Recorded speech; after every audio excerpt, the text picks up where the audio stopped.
دیکھیں انسان دنیا میں اس لیے نہیں آتا کہ وہ ایک ہیرو بن جائے یا وہ ایک پاپولر ہو جائے. انسان کسی مقصد کے لیے زندگی میں دنیا میں آتا ہے اور اس کی کوشش یہ ہونی چاہیے کہ میں اس دنیا سے جانے سے پہلے اپنے مقصد اچیو کر کے جاؤں، بجائے اس کے کہ میں کوئی ہیرو بن جاؤں، میں پاپولر ہو جاؤں اور پاپولیرٹی رکھنے کے لیے وہ کام ہی نہ کوئی کروں جس کی شاید معاشرے کو کوئی فائدہ ہو جائے.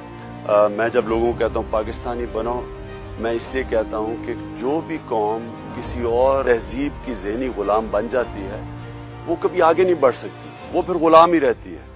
کامیابی کیا سیاست میں اور ناکامی کیا ہے؟ کامیابی یہ ہے کہ ہم نے اپنے اصول نہیں بیچے.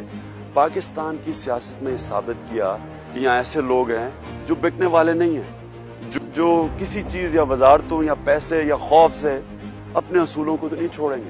میں اس کو کامیابی سمجھتا ہوں. اصل میں صحیح اسلامی ریاست ہے ہی فلاحی ریاست، اور جو کام ریاست کر سکتی ہے فلاحی کام، جدھر انسان کی بنیادی ضروریات کی ذمہ داری ریاست لیتی ہے. لیکن ہماری پالیسی تو بڑی کلیئر رہی ہے پہلے دن.